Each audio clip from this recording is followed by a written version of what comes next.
Hello students, today in this lecture we are going to study bar magnet. Okay.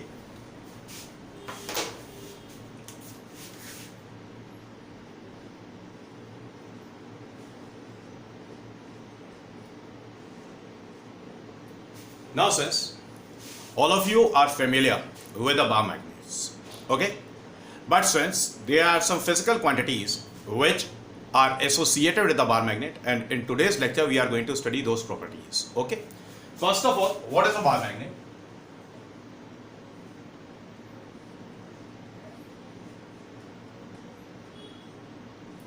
Now since bar magnet is basically the system of north pole and south pole separated by small distance. Clear?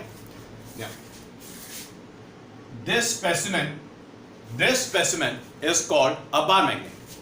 Now since plus M is the pole strength of this north pole and minus M is the pole strength of this south pole. Now basically what is this pole strength? In simple language, you can say that the strength of the pole of the bar magnet is its pole strength. Okay, that is, the greater the pole strength of the pole of the bar magnet, more stronger is the bar magnet. Okay, but basically since this pole strength is similar to the magnetic charge. Okay, what we call these pole strength as the magnetic charges, and the behavior of the poles or the pole strengths or the magnetic charges is very similar to the electrostatic charges which we had studied in electrostatics. बात समझ आ गई बेटा? तो बेटा ये जो poles हैं इनका पोल स्ट्रेंथ होता है. बेटा ये जो पोल स्ट्रेंथ होता है वी कैन सपोज कि ये मैग्नेटिक चार्जेस हैं.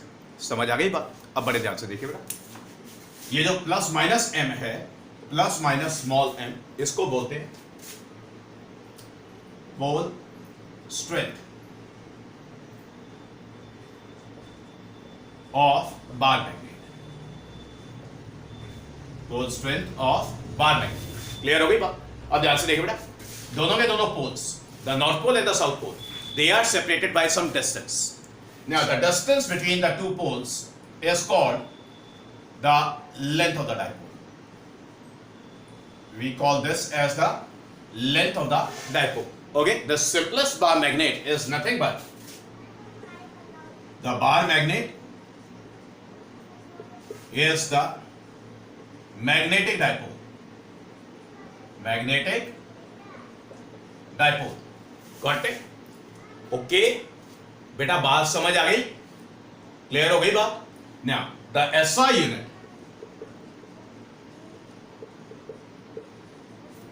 Unit of pole strength, the SI unit of pole strength is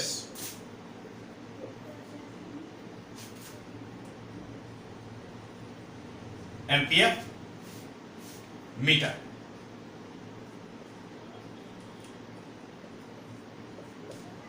Is ampere meter.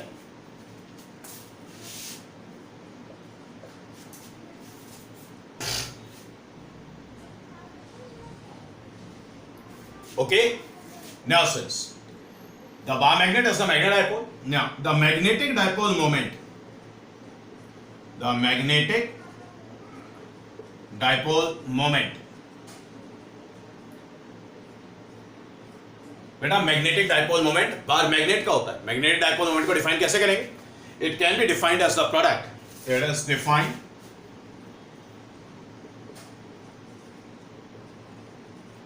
As the product of magnitude of either pole strength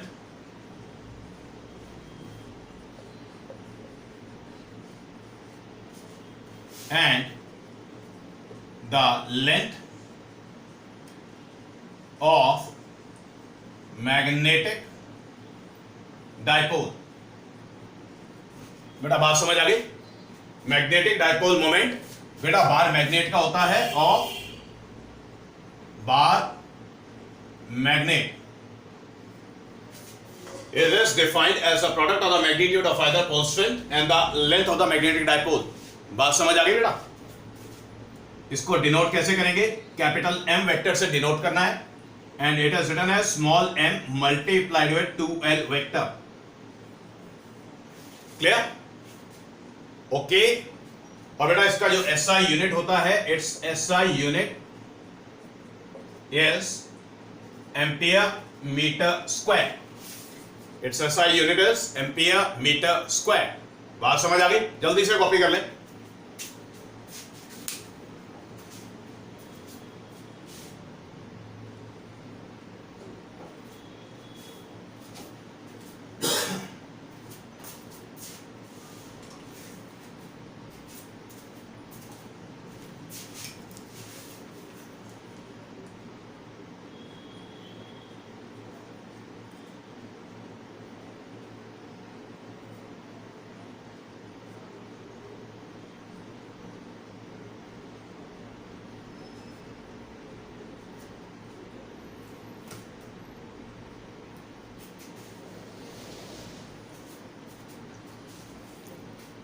yes friends, ये simple सी बात समझ आ गई बेटा. बाद में बार मैग्नेट की बात समझ आ गई. बार मैग्नेट बेसिकली क्या होता है बेटा? बार मैग्नेट सिंपलेस्ट मैग्नेट जिसके अंदर बेटा नॉर्थ पोल और साउथ पोल पेयर्स में एक्सिस्ट करते हैं. बात समझ आ गई? Okay.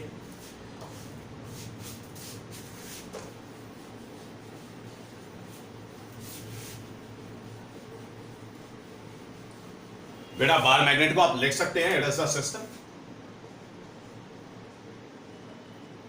of north pole and south pole of south pole. Got it? Now says directional property of a bar magnet. चलिए डायरेक्शनल प्रॉपर्टी करेंगे बाद में. सबसे पहले करते हैं magnetic field of the bar magnet. Magnetic field of bar magnet. अब बड़े ध्यान से सुनिए बेटा. जो मैग्नेटिक लाइंस ऑफ फोर्सेस होती है वो क्लोज लूप्स होती है. मैग्नेटिक लाइंस ऑफ फोर्सेस हमेशा क्लोज लूप्स बनाती हैं. It is the only difference between the electric lines of forces and the magnetic lines of forces. बेटा इलेक्ट्रिक लाइंस ऑफ फोर्सेस कभी भी क्लोज लूप्स नहीं बनाती हैं. मैग्नेटिक लाइंस ऑफ फोर्सेस हमेशा क्लोज लूप्स बनाती हैं. It is the basic difference between the magnetic lines of forces and the electric lines of forces.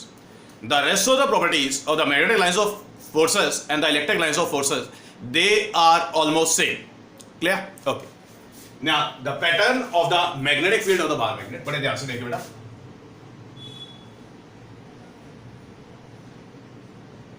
Let us suppose it is say the north pole. Let us say the south pole.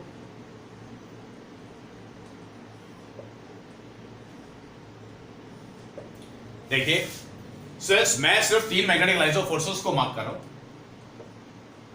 In the interior of the bar magnet the magnetic lines of forces they runs from south pole to the north pole and in the exterior of the bar magnet the magnetic lines of forces they forms the close loops which runs from the north pole to the south pole.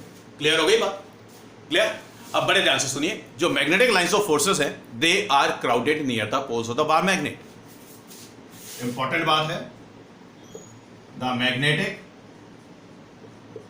Lines of forces are crowded near the poles of bar magnet. Clear हो गई बात? Okay. Pattern समझ आ गया बेटा? Magnetic lines of forces का pattern समझ आ गया? कॉपी कर लें इसको.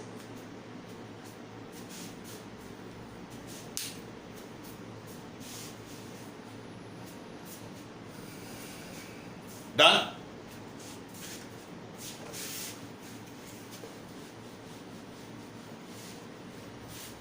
बेटा बड़े ध्यान से सुनिए. अब बेटा अगर हम बार मैग्नेट को डिवाइड करते हैं टू आइडेंटिकल पार्ट्स में, द बार मैग्नेट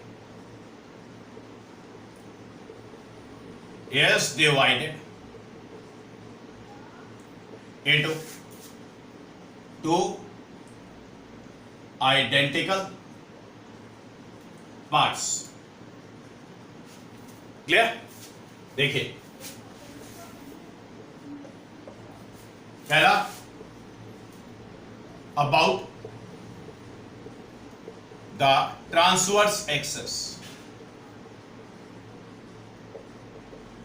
बेटा ट्रांसवर्स एक्सेस क्या होती है, ध्यान से देखिए। Let us suppose say it is the bar magnet, it is the north pole, it is the south pole, minus m and plus m, they are the pole strengths. Now friends, the bar magnet is divided this way into two identical parts. Clear हो गई बात? बेटा जब बार magnet को, इस वाली access को बोलते हैं ट्रांसवर्स एक्सेस। बेटा जब बार मैग्नेट को हम ट्रांसवर्स एक्सेस के अबाउट डिवाइड करते हैं, तो ये जो बेटा हमारे को इंडिविजुअल पार्ट्स मिलेंगे। क्लियर? अब ध्यान से देखिए बेटा, यहां पर तो साउथ पोल, ये वाला साउथ पोल यहां पे, और बेटा ये वाला नॉर्थ पोल, ये वाला नॉर्थ पोल यहां पे। क्लियर? अब क्या होता है बेटा, बार मैग्नेट में क्या होता है? बार मैग्नेट में बेटा आइस, जैसे इलेक्ट्रोस्टैट्स में था कि आइसोलेटेड चार्जेस एग्जिस्ट करते थे। बार मैग्नेट में हमेशा याद रखें कि बेटा जो मैग्नेटिक पोल्स हैं वो पेयर्स में एग्जिस्ट करते हैं। मैग्नेटिक पोल्स कैसे एग्जिस्ट करते हैं? पेयर्स में एग्जिस्ट करते हैं। मैग्नेटिक पोल्स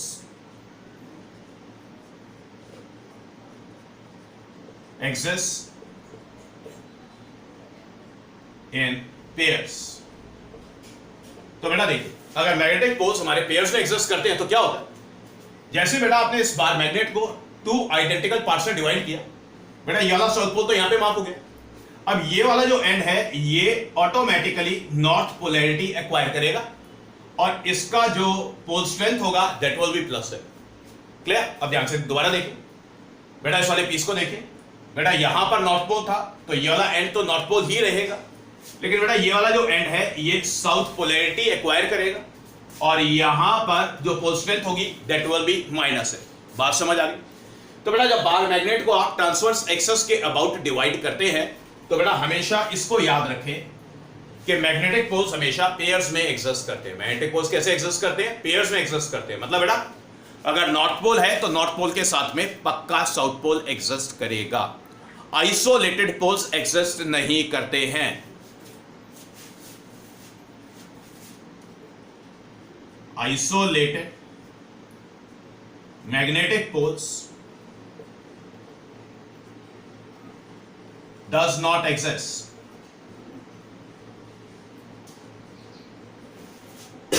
बेटा ये दोनों बातें याद रखना। समझ आ गई बात? अब क्योंकि स्विच मैग्नेटिक पोल्स पेयर्स में एग्जिस्ट करते हैं तो होता क्या है कि बेटा ये जो स्पेसिमेंस आपको मिल गए, ये जो दो पार्ट्स आपको मिल गए, हर पार्ट में पोल स्ट्रेंथ पेरेंट स्पेसिमेन के इक्वल होगा। ठीक है? तो सबसे पहली बात बेटा, there is no change in the pole strength.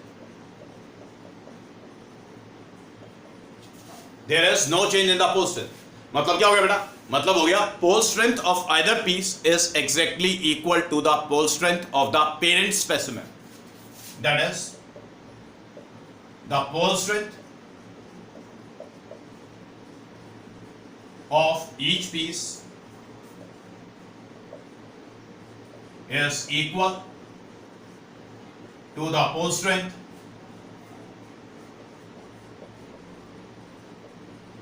of the parent specimen. ये सिंपल सी बात समझ आ गई बेटा? अब बड़े ध्यान से मेरी बात सुनिए। अब बेटा जो पोल्स होते हैं बड़े ध्यान से देखिए, ये पेरेंट स्पेसिमेन आपको दिखाई दे रहा है।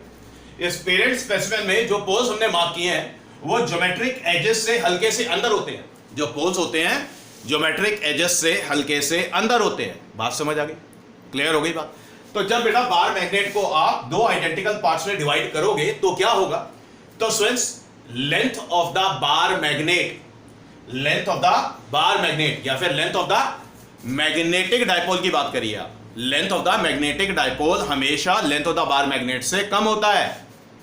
इसको याद रखें, the length of magnetic dipole is less than the geometric length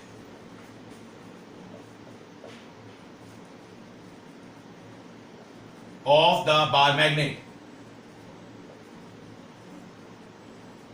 clear? मतलब बेटा आपने क्या बोलना है, आपने बोलना है कि जो मैग्नेटिक पोल्स हैं they are located somewhat inward from the geometric edges of the bar magnet, that is magnetic poles are located inward from the edge of bar magnet. ये बात समझ आ गई? जल्दी से कॉपी करें इसको, बड़ा इंपॉर्टेंट है। और ये जो बार मैग्नेट का सिस्टम है स्टूडेंट्स, ये आपका 2 मार्क्स में एक्सपेक्टेड है इस साल। क्लियर? समझ आ गई बात? कॉपी करिए।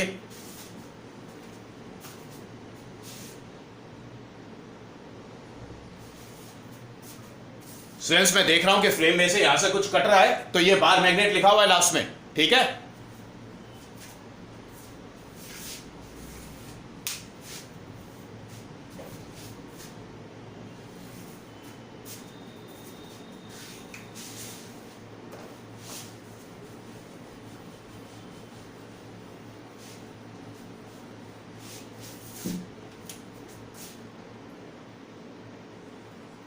अब बेटा दोबारा देखिए, जो पोल्स हैं ज्योमेट्रिक एजेस पे ना होकर हल्के से अंदर होते हैं, तो क्या होगा बेटा, ये जो इंडिविजुअल स्पेसिमेंस, ये जो इंडिविजुअल पार्ट्स हैं, इन पार्ट्स का जो मैग्नेटिक डाइपोल मोमेंट होगा, clear, that will be less than half.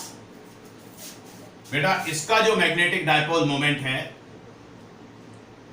इसका जो मैग्नेटिक डाइपोल मोमेंट है मैंने मार्क कर लिया m डैश वेक्टर, और यहां पर जो मैग्नेटिक डाइपोल मोमेंट था हमने उसको मार्क किया vector m।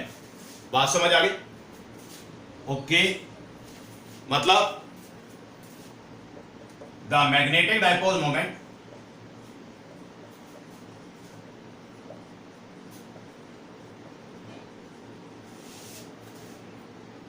of either piece is less than half of the parent specimen. Parent specimen. अब देखिए ऐसा क्यों हुआ? ऐसा क्यों हुआ? बड़े ध्यान से देखिए, यहां पर जो लेंथ ऑफ द डाइपोल है उसका मैग्नीट्यूड मैं 2L रख लेता हूं। क्लियर हो गई बात? यहां पर जो लेंथ ऑफ द डाइपोल है इसको हम 2x से डिनोट कर लेते हैं। क्लियर हो गई बात? एक्चुअली क्या होता है कि जो पोल्स हैं वो ज्योमेट्रिक एजेस पे ना होकर हल्के से अंदर होते हैं, तो ये वाला जो लेंथ, ये जो आइदर पीस है, आइदर पीस का जो मैग्नेटिक मोमेंट, ठीक है, या फिर मैग्नेटिक डाइपोल का लेंथ है, that will be less than half of the parent specimen. This twice of x is less than half of 2L। Clear हो गई बात? इसकी वजह से बेटा ये जो स्पेसिमेंस हैं, सॉरी ये जो पार्ट्स हैं, पार्ट्स के जो मैग्नेटिक मोमेंट हैं, दैट इज सपोज से m डैश, पेरेंट स्पेसिमेन का मैग्नेटिक मोमेंट था m, so students this m dash it will be less than half of m। बेटा इसको याद रखें। बात समझ आ गई? कॉपी कर ले जल्दी से।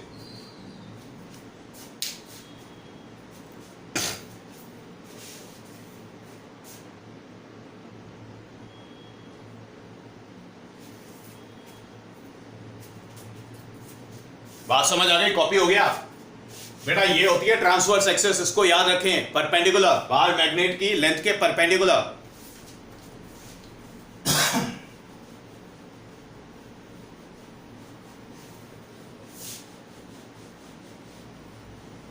अब ध्यान से सुनिए। अब बेटा बार मैग्नेट को स्प्लिट करेंगे about the longitudinal axis lengthwise. ये सेकंड है, longitudinal axis. ओके, देखिए, लेट अस सपोज से ये बार मैग्नेट था, north pole south pole, pole strength -m + m, clear? The length of the magnetic dipole in magnitude is say 2l.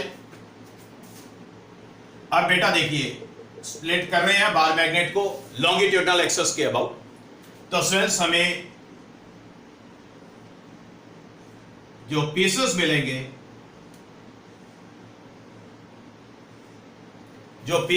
वो कुछ ऐसे मिलेंगे.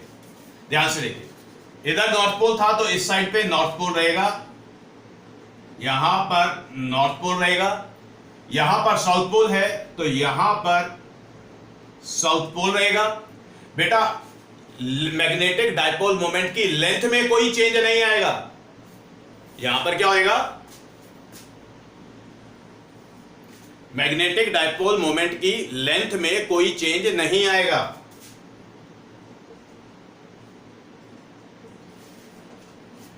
Magnetic moment का जो length है वो ईच स्पेसिमेन का और पेरेंट स्पेसिमेन का सेम होगा. समझ आ गई बात? डिफरेंस किस में आएगा?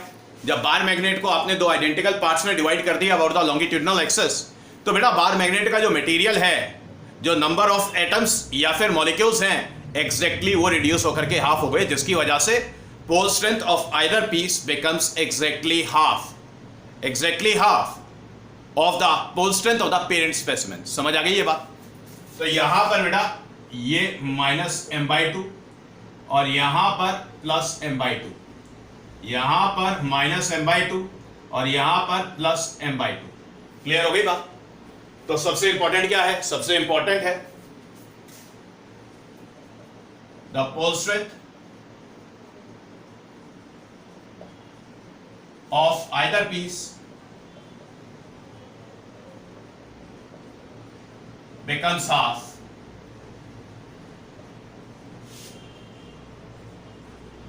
half of that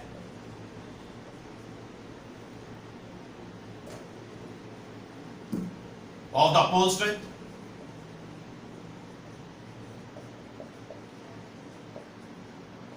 of parent specimen.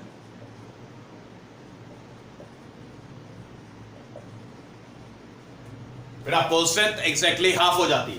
Clear हो गई बात? जो न्यू पोल स्ट्रेंथ है that is -m/2 +m/2 +m/2. Clear हो गई बात? दूसरी इंपॉर्टेंट बात, the length of magnetic dipole,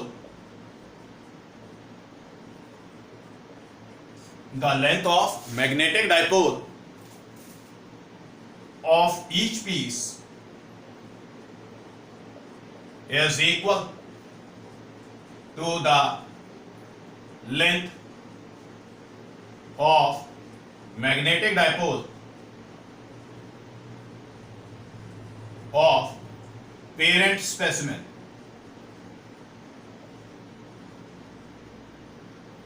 बात समझ आ गई? अब बेटा यहां पर जो मैग्नेटिक डाइपोल मोमेंट है उसको हम m' वेक्टर मान लेते हैं, और यहां पर जो मैग्नेटिक डाइपोल मोमेंट है उसको हम m वेक्टर मान लेते हैं. तो इस वाले केस में क्या होता है स्टूडेंट्स? इस वाले केस में क्योंकि length of the magnetic dipole of the either piece is exactly equal to the length of the magnetic dipole of the parent specimen. तो students, magnetic dipole moment of each piece becomes exactly half of that of the parent specimen. बात समझ आ रही? Magnetic dipole moment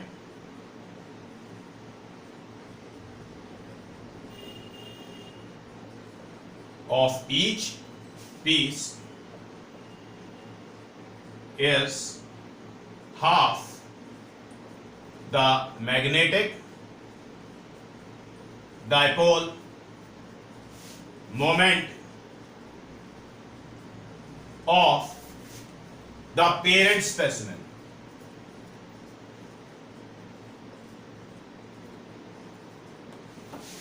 बात समझ आ गई? Copy करें.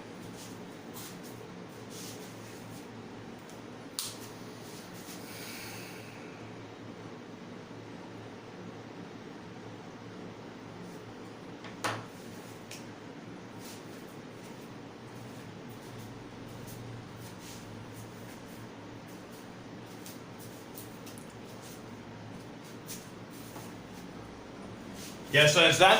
Now,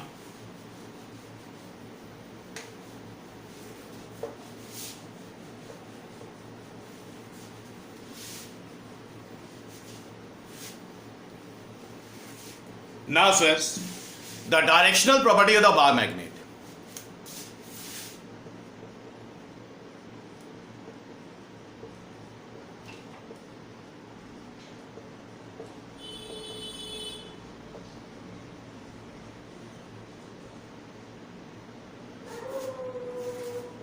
बेटा directional property of the bar magnet को ध्यान से देखिए. बेटा late us suppose say it is the bar magnet, और इस बार मैग्नेट को अगर बेटा धागे से बांध के लटकाया जाए तो ये एक पर्टिकुलर कॉन्फ़िगरेशन अटेन करेगा. क्लियर? मान लेते हैं स्टूडेंट्स, ये जो बार मैग्नेट है, धागे से बांध के लटकाने पर मैग्नेट का नॉर्थ इधर और मैग्नेट का साउथ इधर. अब बेटा इसे जितनी मर्जी बार डिस्टर्ब कर लो लाइक दिस, तो ये रोटेट करेगा, लेकिन जब भी रेस्ट में आएगा तो ये हर बार मैग्नेटिक नॉर्थ इधर होगा और मैग्नेटिक साउथ इधर होगा. बात समझ आ गई? मतलब स्विच जो मैग्नेटिक एक्सिस है उसका जो डायरेक्शन है वो एक पर्टिकुलर लाइन के अलोंग अलाइन होगा. ऐसा क्यों? बेटा ऐसा इसलिए कि अर्थ का अपना मैग्नेटिक फील्ड होता है. तो अर्थ का जो मैग्नेटिक फील्ड है वो इस फ्रीली सस्पेंडेड बार मैग्नेट के ऊपर टॉर्क लगाता है, जिसकी वजह से bar magnet at a given place, bar magnet at a given place, और दूसरी बात freely suspended bar magnet at a given place हमेशा सिर्फ एक ही डायरेक्शन में अलाइन होता है. क्लियर? अब एक्चुअली ऐसा क्या होता है? अब बेटा देखिए, ये जो फ्रीली सस्पेंडेड बार मैग्नेट है, ओके, ये मैग्नेटिक कंपास में यूज होता है. क्यों? क्योंकि यहां पर एक डायरेक्शनल प्रॉपर्टी इन्वॉल्व है. बेटा फ्रीली सस्पेंडेड बार मैग्नेट हमेशा अपने आप को ज्योग्राफिक नॉर्थ साउथ एक्सिस के अलोंग अलाइन करने की कोशिश करता है. मतलब समझिए, लेट अस सपोज स्टूडेंट्स, बेटा ये ज्योग्राफिक नॉर्थ और इधर कहीं ज्योग्राफिक साउथ.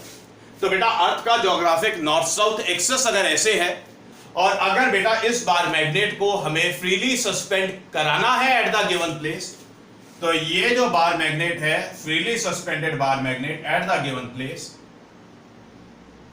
ये हमेशा इस तरीके से अलाइन होती है. बार मैग्नेट का नॉर्थ ज्योग्राफिक नॉर्थ साउथ की तरफ, ज्योग्राफिक नॉर्थ की तरफ, और बार मैग्नेट का साउथ ज्योग्राफिक साउथ की तरफ. ये सिंपल सी बात समझ आ गई बेटा? क्लियर? तो ये जो प्रॉपर्टी है बार मैग्नेट की, इसको बोलते हैं directional property of the bar magnet. Clear? अब बेटा ध्यान से देखिए, ये जो डॉटेड लाइन है, ये मैग्नेटिक एक्सिस, इसको बोलते हैं magnetic axis of freely suspended bar magnet. Freely suspended bar magnet.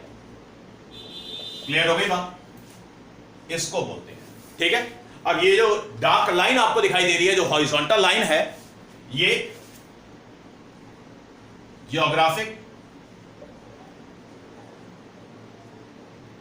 North south axis of earth है. क्लियर? बात समझ आ गई? ये जो डार्क लाइन है, हॉरिजॉन्टल लाइन है, ये geographic north south axis of earth है. क्लियर हो गई ये बात? तो बेटा directional property of the bar magnet क्या बोलना है आपने? Freely suspended bar magnet, freely suspended bar magnet at a place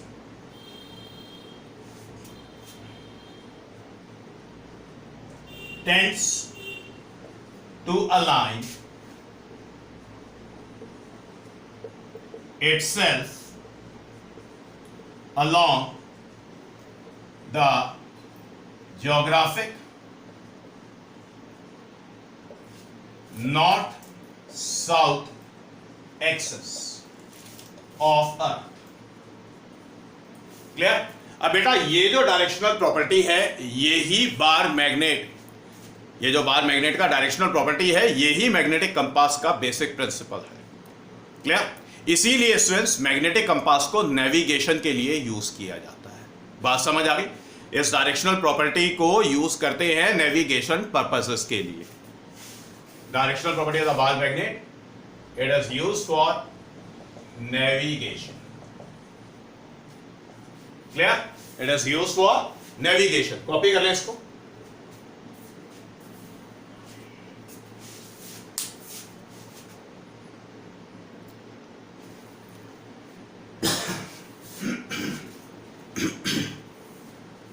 done? अब बड़े ध्यान से सुने.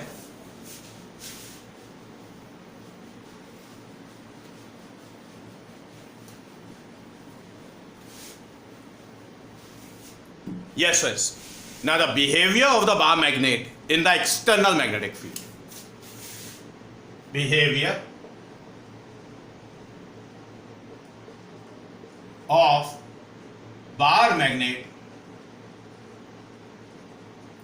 in the external magnetic field.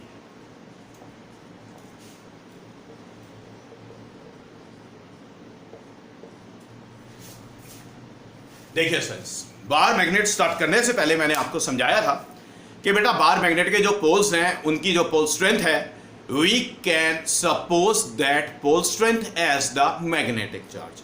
इनको हम मैग्नेटिक चार्जेस की तरह सपोज कर सकते हैं. इससे क्या फायदा होता है? इससे ये फायदा है फ्रेंड्स कि हमने इलेक्ट्रोस्टैटिक्स में आइसोलेटेड चार्जेस या फिर इलेक्ट्रिक चार्जेस का बिहेवियर स्टडी किया था इन द इलेक्ट्रिक फील्ड. तो बेटा ये जो मैग्नेटिक पोल्स हैं, इनका behaviour in the external magnetic field भी सेम होता है. पल्ले पड़ गई बात? तो यहां पर सबसे पहले ध्यान से देखिए. पहली बात, late us suppose it is the external magnetic field, और इस एक्सटर्नल मैग्नेटिक फील्ड के अंदर आपने बार मैग्नेट को प्लेस किया. यहां पर बार मैग्नेट का नॉर्थ पोल और यहां पर let us suppose say south pole of the bar magnet. यहां पर let us suppose say south pole of the bar magnet. तो बेटा plus m is the pole strength of the north pole, minus m is the pole strength of the south pole. तो बेटा होता क्या है, जैसे इलेक्ट्रोस्टैट्स में हमने पढ़ा था कि बेटा जो पॉजिटिव चार्ज है वो हमेशा इलेक्ट्रिक फील्ड की डायरेक्शन में फोर्स एक्सपीरियंस करता था. नेगेटिव चार्ज इलेक्ट्रिक फील्ड की ऑपोजिट डायरेक्शन में फोर्स एक्सपीरियंस करता था. तो बेटा ये नॉर्थ पोल है, it will experience the magnetic force, it will experience the magnetic force in the direction of the external magnetic field. और बेटा जो साउथ पोल है, it will experience the magnetic force in the direction opposite to that of the magnetic field. Clear हो गई ये बात? अब बड़े ध्यान से सुनिए.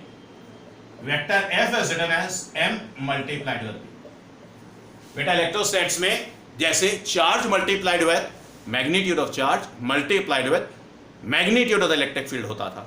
क्लियर हो गई बात? बिल्कुल वैसे ही यहां पे करना. The force experienced by the north pole, it is equals to the pole strength multiplied with the external magnetic field. Clear? Now this F dash vector is written as negative of M into say vector, negative of m into से vector. Clear? Negative charges इलेक्ट्रोस्टैट में किया था कि negative charges external electric field में जब भी होते हैं तो वो हमेशा इलेक्ट्रिक फील्ड के ऑपोजिट डायरेक्शन में फोर्स एक्सपीरियंस करते हैं. तो यहां पर क्या हो जाएगा कि बेटा साउथ पोल को जब भी आप एक्सटर्नल मैग्नेटिक फील्ड में रखेंगे तो साउथ पोल हमेशा एक्सटर्नल मैग्नेटिक फील्ड के ऑपोजिट डायरेक्शन में फोर्स एक्सपीरियंस करेगा. क्लियर हो गई ये बात? ये नेगेटिव साइन क्या बता रहा है? ये नेगेटिव साइन बता रहा है कि साउथ पोल हमेशा जो फोर्स एक्सपीरियंस करेगा वो एक्सटर्नल फील्ड के ऑपोजिट डायरेक्शन में होगा. Clear? in magnitude we can say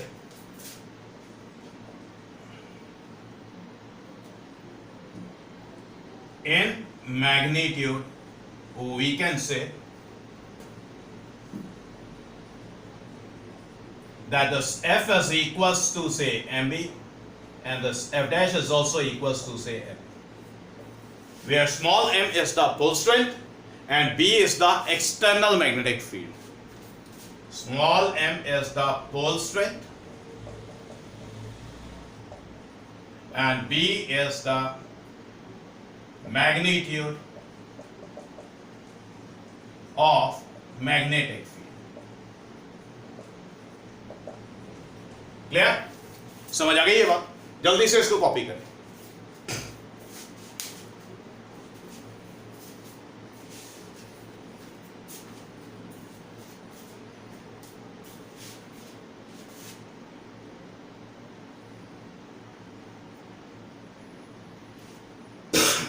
Yes, sir.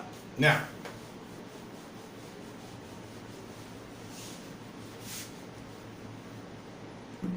दूसरे नंबर पे torque on the bar magnet.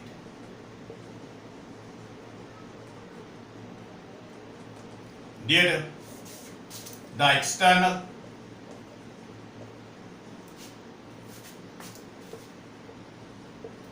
magnetic field.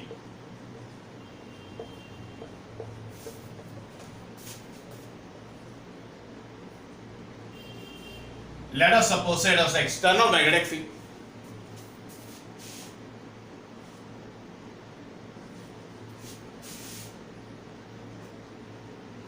And let us suppose it as the bar magnet which is subjected to the external magnetic field.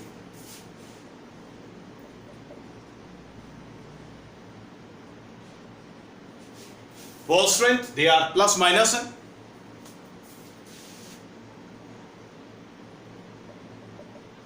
And since the length of the magnetic dipole is supposed to 2l, let us suppose say that this angle is equal to say theta. The north pole, it will experience the magnetic force a vector F. The south pole will experience the magnetic force a vector F dash. अब बड़े ध्यान से देखिए. Since this vector F is equals to MB, M is the pole strength, B is the magnetic field, and this F dash vector is equals to negative of M into vector. That is, the bar magnet is under the influence. The bar magnet is under the influence of equal, opposite, and the parallel forces. तो बेटा ये जो forces लग रही हैं bar magnet के ऊपर, they are magnitude wise equal, direction wise opposite, and line of action wise they are parallel.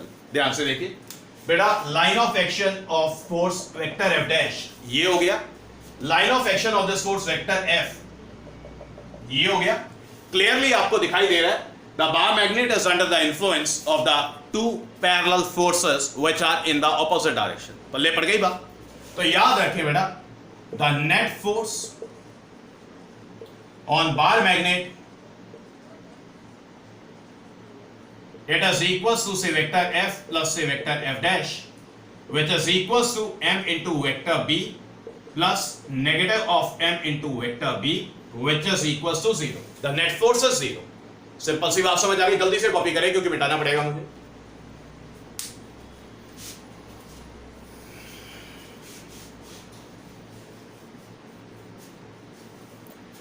तो बेटा नेट फोर्स इज 0. क्लियर? नया अब बेटा ये जो फोर्सेस बार मैग्नेट के ऊपर लग रही हैं, they will produce torque on the bar magnet. The forces produces torque on bar magnet. Clear? Now the torque, let us suppose it tau be the torque experienced by the bar magnet. It is the magnitude of either force multiplied with the perpendicular distance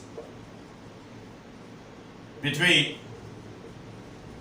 the direction of forces. Clear?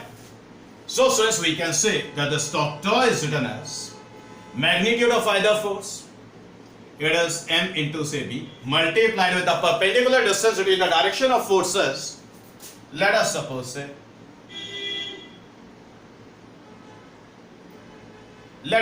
ये perpendicular distance. Clear? I am calling this as say nc multiplied with nc. ठीक है? This angle is say theta.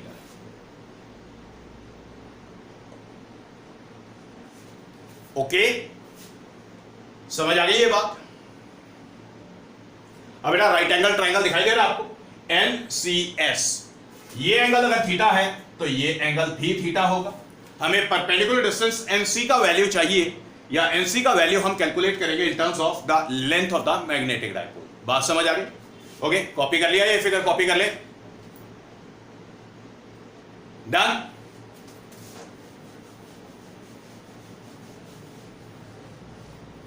Now we can say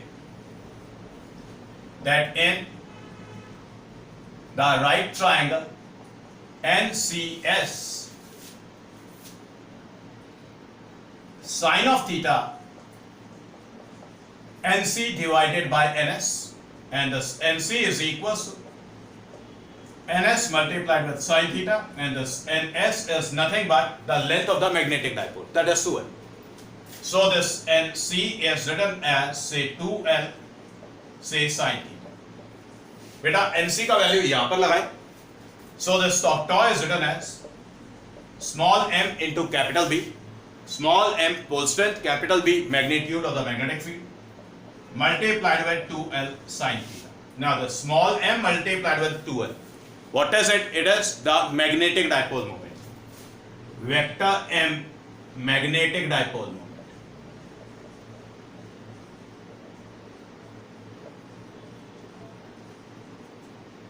So this vector m is written as small m multiplied with 2L vector.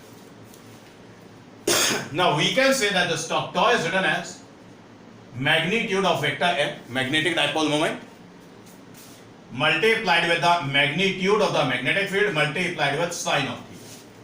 So the Stoke law is written as, it is vector m cross vector b. Clear?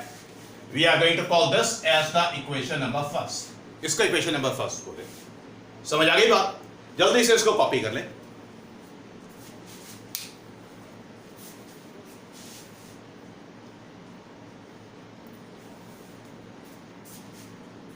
Done. Now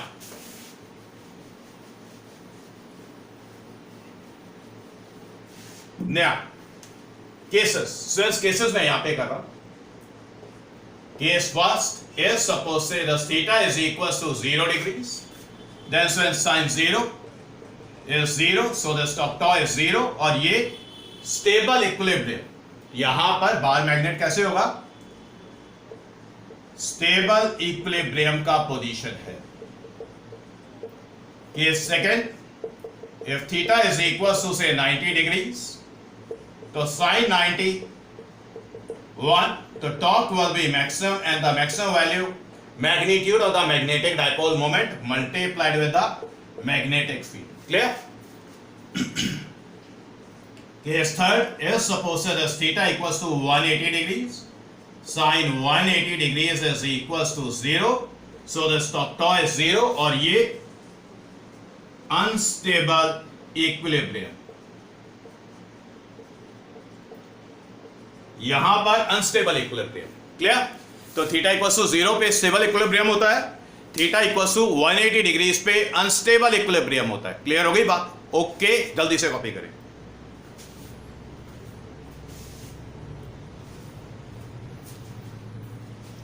yes students, done.